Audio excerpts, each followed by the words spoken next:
Donnie and Dolly. The team is supported by ableauctions.ca. Closing your business? We can help. Submission of the year candidate in the Delaney's OK Tire and Langley inbox, having to do with Pete Carroll and a jumpsuit. Yeah, very nice. We'll show that to you later, folks.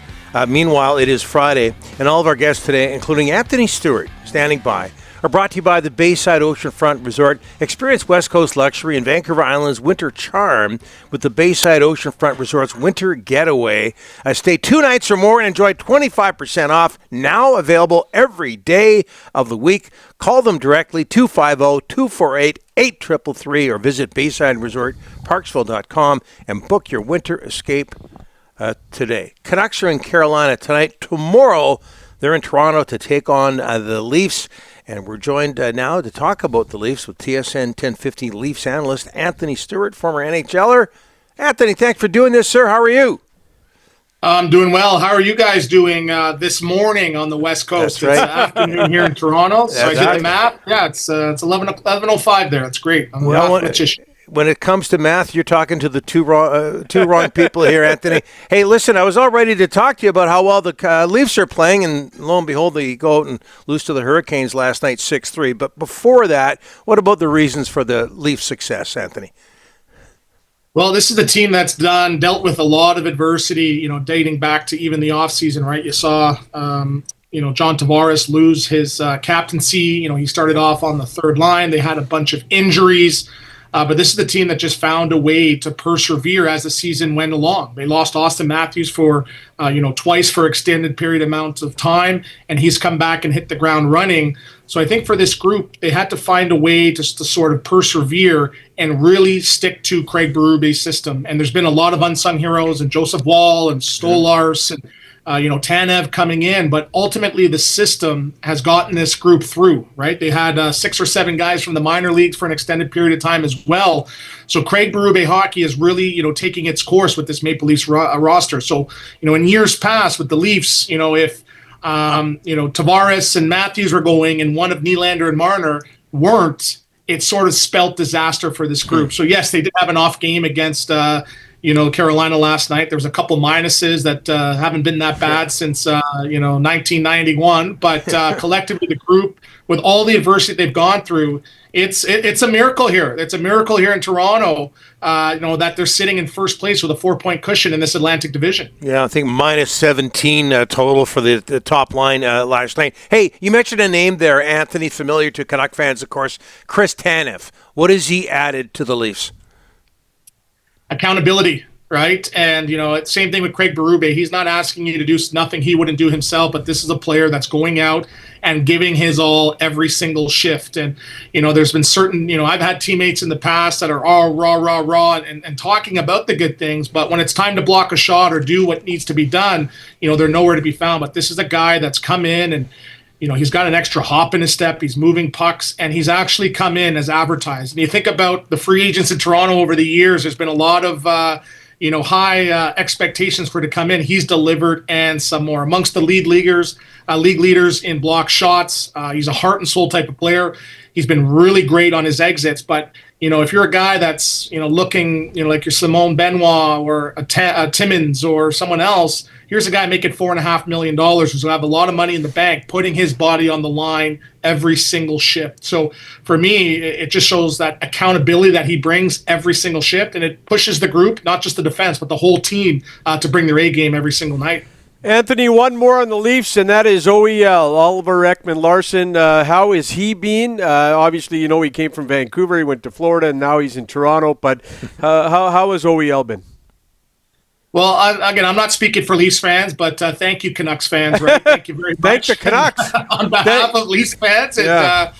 It's funny, guys, they go through ups and downs in their careers, but, when you win a Stanley Cup, it just adds that extra swagger, to his game. And, we knew he was an amazing player based on what he did, a few years ago for the Arizona Coyotes, where he was a very coveted player. Everyone was trying to get their hands on him because, again, he was a good two-way player. But For him, I think he's almost reimagined himself and has come in as a good two-way player where I don't think he's required to come in and be a power play quarterback. What I've noticed is his physicality. He's been coming in, making guys accountable, clearing out the front of the net, but playing a heavy game. And this is another guy that's made a lot of money over his career. He's pushing that group to be better because he's bringing it every single shift. So I think for him, being around that Florida Panthers culture and knowing what it takes to win, I think has given him a second lease on life where he's been one of the top defensemen so far through 42 games for this Maple Leafs team.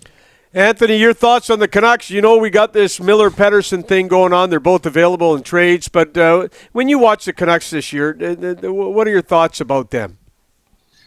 Well, I promised I would never use the term bubble Demko, right? I've been getting a lot of trouble from Canucks fans for using that term. That's 2 years overused. But again, with him being in and out of the lineup, you know, you can't argue that he is the heartbeat of that team, right? And Lankinen has been playing great. He's got 15 wins on the season too. But again, it's for me that we're sitting here talking about the Quinn, Hughes, and Pettersson feud.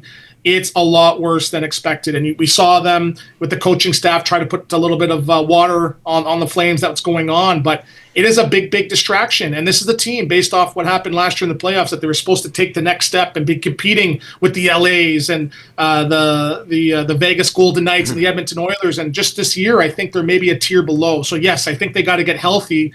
But they need to figure it out. But the one thing we can all agree, I'm happy being on this side of Canada. I don't have to talk about it every single night because typically that's the problem with Toronto. It's like, what's going on with this contract status? What's going on with this? What's going on with that? Or the story has been the play of the Maple Leafs, on a night-by-night basis. But the one thing I can tell you, I played for GM JR, who's now the president there.